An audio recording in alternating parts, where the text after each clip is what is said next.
Hello everyone, this is Priyanshu और आज हम अपना नेक्स्ट पार्ट स्टार्ट करेंगे। ठीक है, तो हमने फर्स्ट पार्ट में क्या क्या पढ़ा था, चलो उसका फटाफट से रिवीजन कर लेते हैं। क्या पढ़ा था? सबसे पहला क्या पढ़ा था कि मैटर। ठीक है, तो मैटर क्या होता है, उसकी कैरेक्टरिस्टिक्स क्या होते हैं, कितने टाइप्स के मैटर होते हैं और उसके क्या क्या प्रॉपर्टीज़ होते हैं। ठीक है, हमने यहाँ तक पढ़ा। अब हम अपना दूसरा सेशन स्टार्ट कर रहे हैं जिसमें हम बहुत सारे डिस्कशन करेंगे इस चैप्टर के रिलेटेड। ठीक है, तो सबसे पहली बात मैं आपको बता दूं कि हम बचपन से पढ़ते आ रहे हैं, है ना, कि थ्री स्टेट्स ऑफ मैटर होते हैं, लिक्विड, सॉलिड और गैस, है ना। तो अब हमारे दो जो स्टेट ऑफ मैटर और जुड़ गए हैं, जिसमें फर्स्ट है प्लाज्मा और दूसरा है बोस आइंस्टाइन कंडेंसेट। ठीक है, जिसको हम शॉर्ट फॉर्म में क्या बोलते हैं, BEC। ठीक है, तो अब हम पढ़ते हैं अपना दूसरा सेशन। ठीक है, सो लेट्स स्टार्ट। सबसे पहले हम पढ़ेंगे प्लाज्मा। What is plasma? ठीक है, व्हाट इज़ प्लाज्मा। तो अब देखो, हम देखते हैं कि व्हाट इज़ प्लाज्मा। तो जो प्लाज्मा होता है वो आयोनाइज्ड गैस होता है। ठीक है, आयोनाइज्ड गैस होता है। वो जो प्लाज्मा होता है वो कंडक्टर ऑफ इलेक्ट्रिसिटी होता है और मैग्नेटिक फील्ड से अफेक्ट होता है।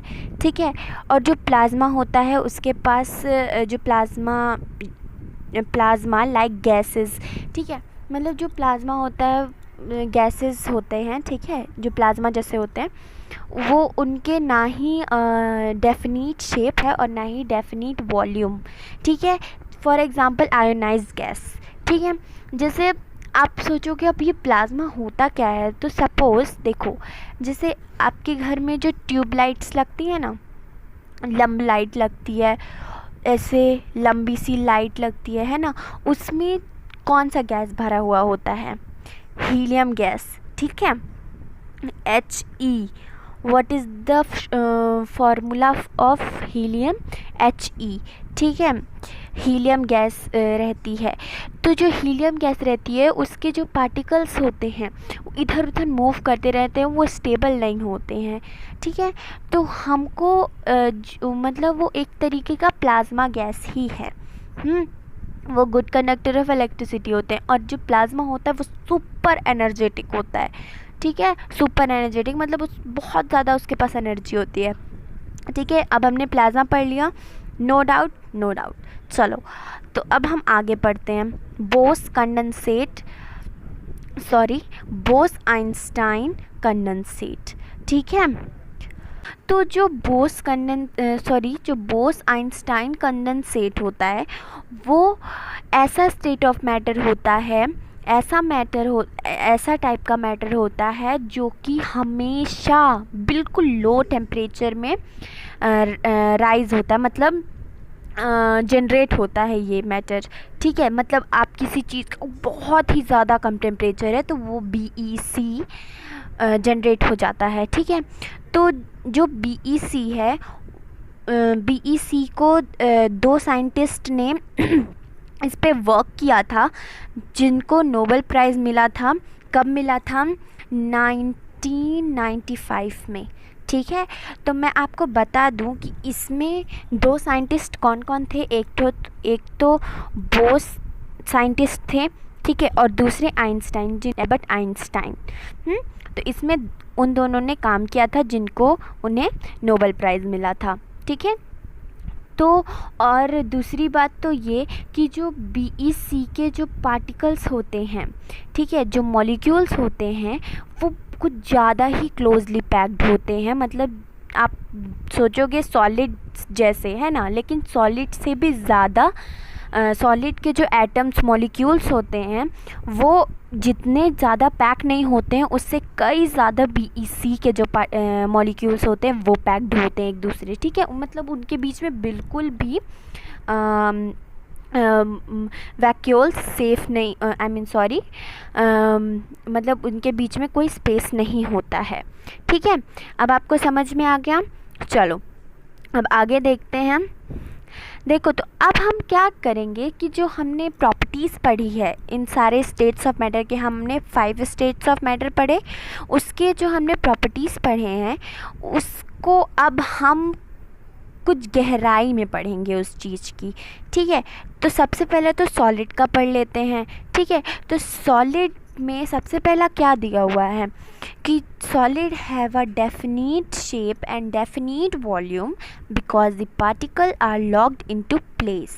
ठीक है, जो सॉलिड होते हैं उनके पास बिल्कुल डेफिनिट शेप भी होता है, डेफिनिट वॉल्यूम भी होता है, ये तो हम पढ़े थे। लेकिन क्यों होता है? इसलिए होता है क्योंकि जो पार्टिकल होते हैं मैटर के, जो सॉलिड के जो पार्टिकल्स होते हैं वो कुछ ज़्यादा ही क्लोजली पैक्ड होते हैं। ठीक है, अब दूसरा देखते हैं क्या है। Solids do not flow easily because the particles can not move slide past one another. जो सॉलिड होता है, सॉलिड के जो पार्टिकल्स होते हैं वो ईज़िली इधर उधर नहीं घूम पाते हैं। क्यों नहीं घूम पाते हैं? क्योंकि जो पार्टिकल्स होते हैं उसके वो एक दूसरे से एक दूसरे के पास पास रहते हैं। ठीक है, अब तीसरा क्या है, solid are not easily compressible. ये हमने पढ़ा था ना कि जो सॉलिड होता है वो कंप्रेसिबल क्यों नहीं होता, जो होता है, ठीक है, नहीं होता है। जो सॉलिड होता है वो ईज़िली कंप्रेसिबल नहीं होता है, हम उसे दबा नहीं सकते हैं। ठीक है, क्यों नहीं दबा सकते हैं? क्योंकि जो सॉलिड होता है उनके बीच में स्पेस बहुत ज़्यादा कम होता है, उनके पास फोर्स ऑफ अट्रैक्शन ज़्यादा होता है। ये हमने यहाँ तक पढ़ लिया। चलो, तो अब हम आगे देखते हैं। अब लिक्विड देखते हैं। लिक्विड क्या है? लिक्विड में क्या हमने जो प्रॉपर्टीज़ पढ़ी थी उसमें क्यों ऐसा होता है? ठीक है, तो फर्स्ट क्या है, liquids are not easily compressible and have definite volume. जो लिक्विड होता है वो भी ईजली कंप्रेसिबल नहीं होता है। ठीक है, होता है वो मीडियम में रहता है, हो भी सकता है नहीं भी हो सकता है। ठीक है, एंड हैव डेफिनिट वॉल्यूम, लेकिन उसके पास डेफिनिट वॉल्यूम होता है, एग्जैक्ट वॉल्यूम होता है। बिकॉज क्यों होता है अब हम देखते हैं। Because there is little free space between particles. क्यों होता है? इसलिए होता है क्योंकि जो पार्टिकल्स होते हैं लिक्विड के उनके बीच में थोड़ा स्पेसेस होते हैं। ठीक है, second, liquids have a indefinite shape. जो लिक्विड होता है उसके पास इनडेफिनिट डेफिनिट शेप होता ही नहीं है। ठीक है, डेफिनिट का अपोजिट क्या होता है? इनडेफिनिट। तो जाहिर सी बात है, डेफिनिट का मतलब होता है एग्जैक्ट, बिल्कुल हाँ, और इनडेफिनिट का मतलब होता है नहीं। ठीक है, तो उसके पास डेफिनिट शेप नहीं होता। क्यों नहीं होता भाई? The particle can lead past one another, क्योंकि जो उसके जो पार्टिकल्स होते हैं वो भी एक दूसरे के थोड़ा पास पास होते हैं। ठीक है, एक दूसरे के बाद होते हैं। थर्ड क्या है, लिक्विड फ्लो ईजिली। जो लिक्विड होता है वो ईजिली क्यों फ्लो कर लेता है? Because the particle can move, क्योंकि जो उसके पार्टिकल होते हैं वो मूव कर लेते हैं। ठीक है, एक दूसरे के साथ साथ। तो अब हमने लिक्विड देखा, सॉलिड देखा, अब हम गैस में आते हैं। तो गैस आर ईज़िली कंप्रेसिबल। जो गैस होता है वो ईज़िली कंप्रेसिबल क्यों होता है? हम उसे आराम से क्यों दबा लेते हैं? अब एयर पे ऐसे एयर पे जैसे आप घुमा रहे हो हाथ, आपको कुछ नहीं हो रहा है, क्योंकि एयर के पास बहुत सारे स्पेस होते हैं, है ना, उनके पार्टिकल्स के बीच में बहुत सारा स्पेस होता है। तो वही है, गैस आर ईज़िली कंप्रेसिबल। जो गैस होते हैं वो ईज़िली कंप्रेसिबल होते हैं because there is a great deal of free space between particles, क्योंकि जो उनके पार्टिकल्स के बीच में बहुत ज़्यादा स्पेस होता है। सेकेंड क्या है, gases flow easily, very easily because the particle randomly move past one another. क्योंकि जो गैसेस होते हैं वो एक दूसरे के ईज़िली घूमते फिरते क्यों रहते हैं? क्योंकि इसका भी वही रीज़न है, क्योंकि उनके बीच में बहुत कम स्पेस होता है, वो एक दूसरे के बहुत ज़्यादा दूर दूर रहते हैं। थर्ड क्या है, gases have a indefinite shape and indefinite volume. जो गैस होता है उसके पास इनडेफिनिट शेप भी होता है और इनडेफिनिट वॉल्यूम भी होता है। उनके पास एग्जैक्ट नहीं रहता, ना शेप रहता है ना वॉल्यूम रहता है। अब आप एयर का शेप सोचोगे, वॉल्यूम सोचोगे तो थोड़ी ही मिलेगा आपको, because the particle can move past one other. इसका भी वही रीज़न है, क्योंकि उनके बीच में बहुत ज़्यादा स्पेस होता है, वो एक दूसरे के बाद घूमते रहते हैं। अब प्लाज्मा, जो प्लाज्मा होता है उसके पास भी इनडेफिनिट शेप होता है। इसका भी वही रीज़न है, क्योंकि उनके बीच में बहुत सारे स्पेस होते हैं। अब आप हीलियम भी तो एक गैस है ना, उनके बीच में भी बहुत सारे स्पेसेस हैं।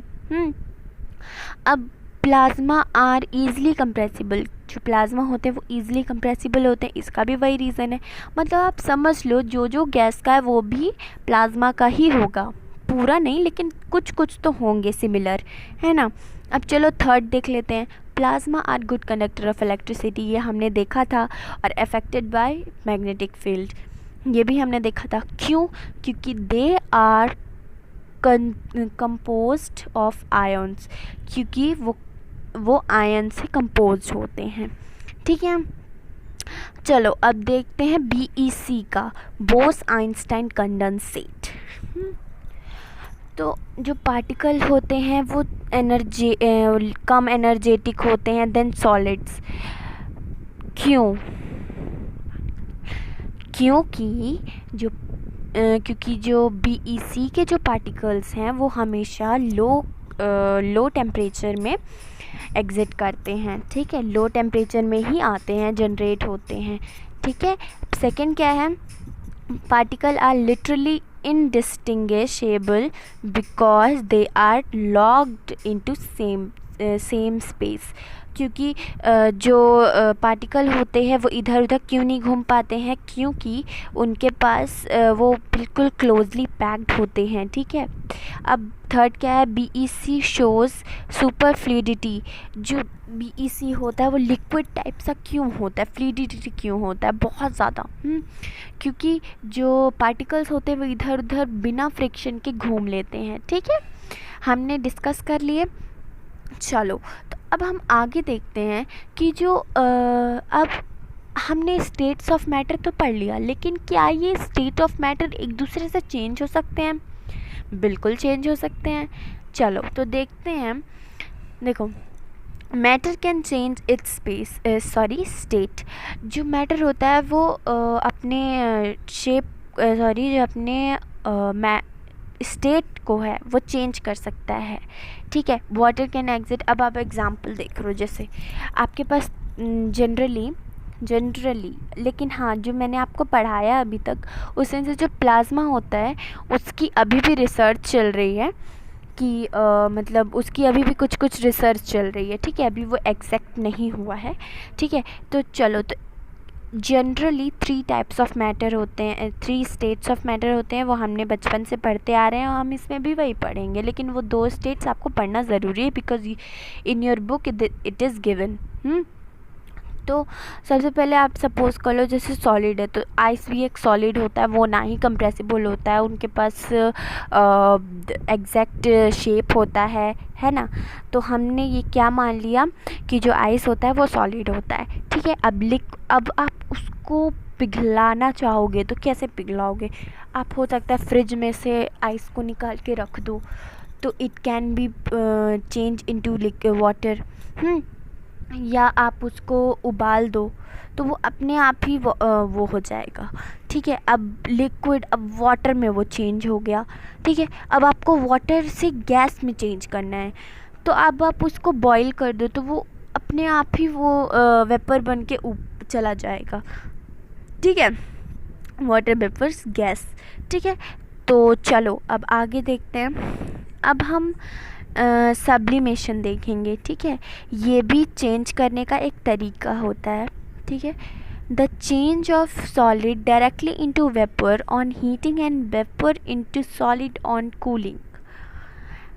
फॉर एग्जांपल, जैसे देखो सब्लिमेशन क्या होता है। सब्लिमेशन वो होता है जैसे आप सॉलिड को डायरेक्ट वेपर में, डायरेक्ट गैस में कन्वर्ट कर दोगे तो वो सब्लिमेशन हो जाएगा। या तो आप उसको गैस को डायरेक्ट सॉलिड में कन्वर्ट कर दोगे, वो भी सब्लिमेशन कहलाता है। ठीक है, जैसे कि अमोनिया क्लोराइड और कैम्फर और आयोडीन, ये सब डायरेक्ट सॉलिड से गैस में कन्वर्ट होते हैं या तो गैस से सॉलिड में कन्वर्ट होते हैं। ठीक है, तो हमने यहाँ तक पढ़ा। अब हम आगे के जो पढ़ाई है, जैसे effect of change in temperature और effect of change in pressure, ये हम नेक्स्ट वीडियो में पढ़ेंगे। ठीक है, तो for now thank you very much. मेरा फर्स्ट पार्ट नहीं देखा है तो आप ज़रूर देख लें, उसकी लिंक मैंने डिस्क्रिप्शन बॉक्स में डाल दी है, तो आप उस पर क्लिक करके मेरा फर्स्ट पार्ट देख सकते हैं।